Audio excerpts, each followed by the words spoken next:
Welcome back everyone to another Salt City Euro episode on the E30.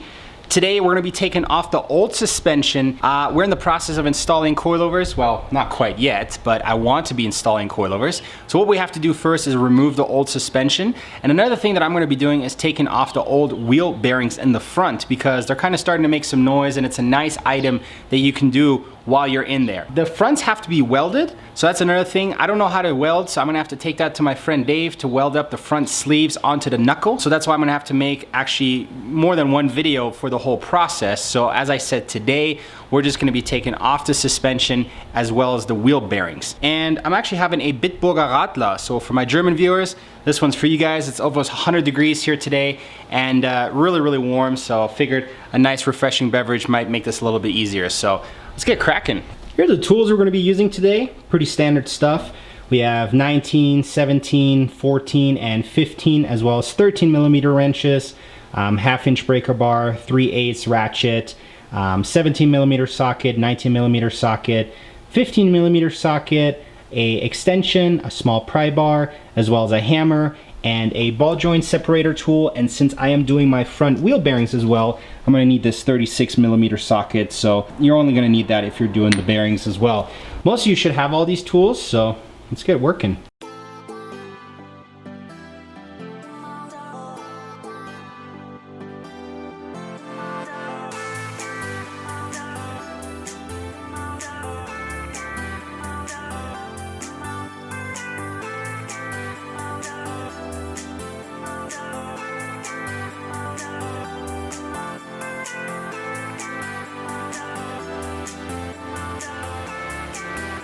Alright, so these next steps are not necessary if you're just doing a coilover install, but as I mentioned before, I will also be changing out the front wheel bearings because, like I said, it's just kind of nice to do this while you're in there. So the extra steps you have to take is basically pry off this little dust cover right here, which protects the bearing. Underneath you will find a fairly large nut, which has to be removed. Like I said, next couple steps, not necessary if you're just doing coilovers, but in this case, we're doing them.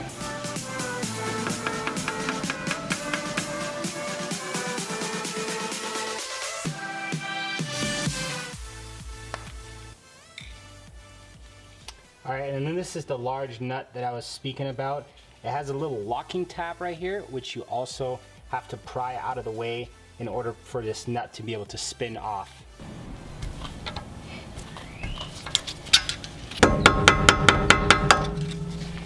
And in my case, I broke the little tab.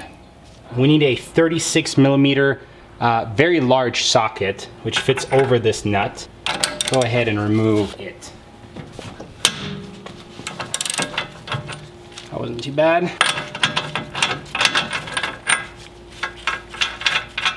Here we go. Now another thing I wanted to point out why I'm doing the front hubs is because the threads of the little bolt that holds the rotor in place are actually so messed up that I wasn't able to put the bolt back in.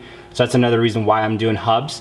And that's the reason why this is kind of falling all over the place. Otherwise you would have another little bolt or slash screw which is holding this against the hub, and it's usually an Allen bolt. I want to say it's like a 5 millimeter that you would be removing. For a lot of brake systems, you have two larger bolts that are going to be holding the caliper onto the knuckle assembly. On an E30, these are going to be a 19 millimeter bolt, so you need a 19 millimeter socket in order to remove those. And they can be on there pretty tough, so be careful.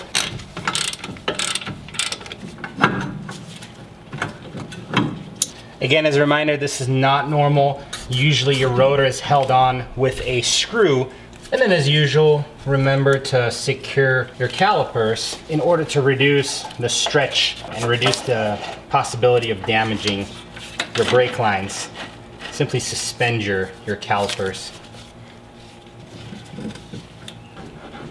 So you can kind of hear the wheel bearing making noise. Well, I don't know, maybe you can or can't hear that on the camera, but yeah, it's time for this sucker to come off. Now I'm not going to be reusing this wheel bearing, so I'm just giving it a couple light taps and just comes straight off.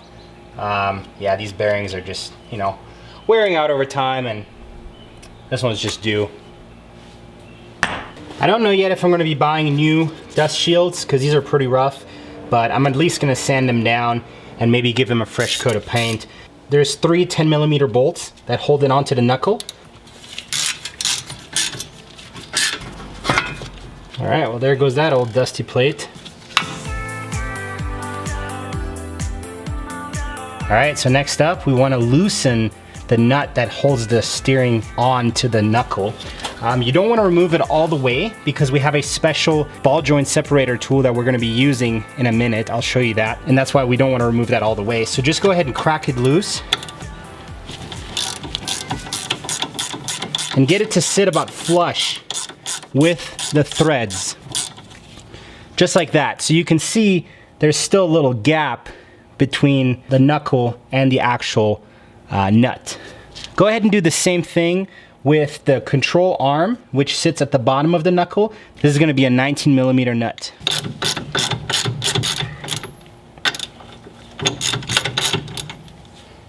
So next up, you have a sway bar end link, which is attached to a bracket, which is attached to the control arm, the front control arm, which needs to be loosened and removed. In my case, this is a 17mm nut holding it on. I have seen them in different sizes though, but as I mentioned, in my case, it's a 17mm nut.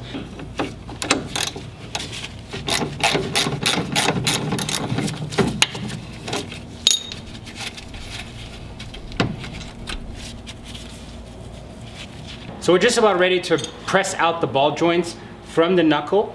We're going to be using this little special ball joint separator or press tool, which this particular version you can get on either Amazon, eBay, or even at your local Sears, Harbor Freight. It's a very common tool and it's very cheap. I've probably used this on close to, I don't even know, 40 cars. So the tool cost me 10 bucks and I've used it a ton. So it's a really good investment. This is the proper tool to remove the ball joints from the knuckle. You don't want to be pounding it with a hammer and damaging the threads, especially if you want to reuse any of your suspension related components. So let me show you how that applies.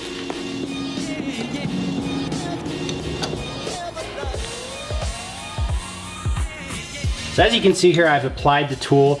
I asked you guys earlier to leave these nuts on the thread because that way you have a larger surface for your tool to be applied to, as well as it's going to keep the ball joint from shooting out because there's quite a bit of force involved in this, and you guys will see it makes quite a popping noise when you're applying this tool for this ball joint to be pressed out. So just be ready for that pop. All right, well, the tool came off, which is not good, but everything's all right. So as you can see, the ball joint now has dropped, and we should be able to remove this top nut without a problem. There you go. And there's that. So I'm gonna leave this in place for now because I wanna remove this one as well, and then we should be able to get the last couple nuts up top and take out the whole assembly. So same thing here, carefully apply the tool, make sure it's sitting nice and even on that nut that's protecting the threads, and then go to town. All right, so both are out now. At this point, everything should just drop out of the way.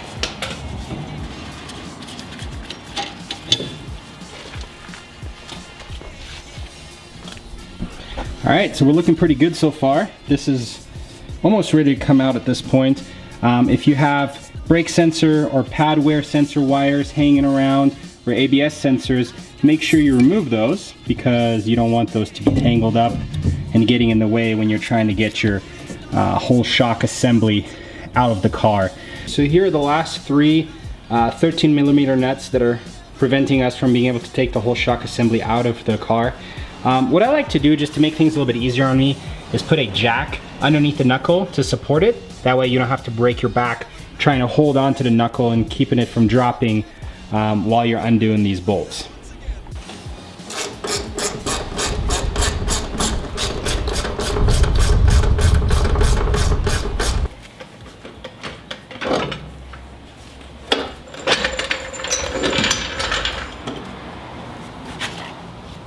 So we have our original shock assembly on the right, obviously, and then our new Fortune 500 shock body on the left. What I was trying to explain in the previous video basically is that you have these sleeves which have to be welded onto the existing knuckle. So what's gonna happen essentially is we're gonna be cutting the body, I think right around here. And then this is going to slide over and be welded on. And then at that point, we will have a fully adjustable front shock body, as well as camber plate and adjustable dampening. So pretty excited for that, but that's gonna be in another video because we still have the rears to take out.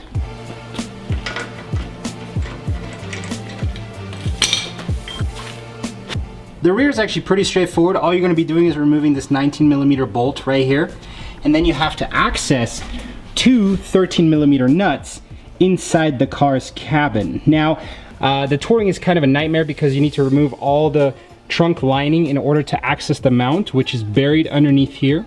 In a convertible, I think all you're doing is you're just lifting up your convertible cover in the back, and then you can access those. And in a sedan, as well as a two-door, you simply access through the trunk and remove the trunk lining. It's actually easier than the touring trunk lining to remove. And then you can also get to those two 13mm nuts. Once the shock is out, you press down on your rear trailing arm, and then the spring should pop out. If you have stock springs, you're gonna have to use spring compressors.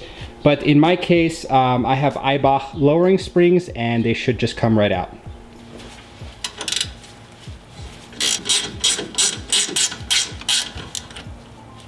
And then at this point, I'm also going to remove my sway bar mount, which is again, I think a 13mm nut, and that should allow me to push down on the whole trailing arm assembly enough in order to get the spring out. Correction, the rear on mine, because I have ST sway bars, is actually a 14mm nut and bolt configuration. And at this point, I can push the trailing arm down enough in order for my spring to come out by hand. Again, reminder, if you have stock springs that are very long and expand quite a bit, you're gonna need spring compressors.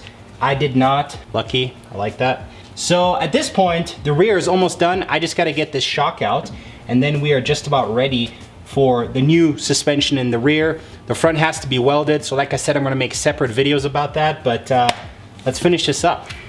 Okay, so here you can see with the trunk lining removed, right there is where the top mount is hidden.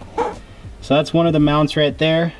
This one's easily accessible, but then as you can probably make out, the other one is hidden under this piece of metal, which there's no access from this side, but instead you have to go through this top hole, which somehow you have to like line up your tool and get, you have to really get in there. So what I did is I removed the rear seat belt, and that now finally gives me access through this hole to get to the top mount of the shock.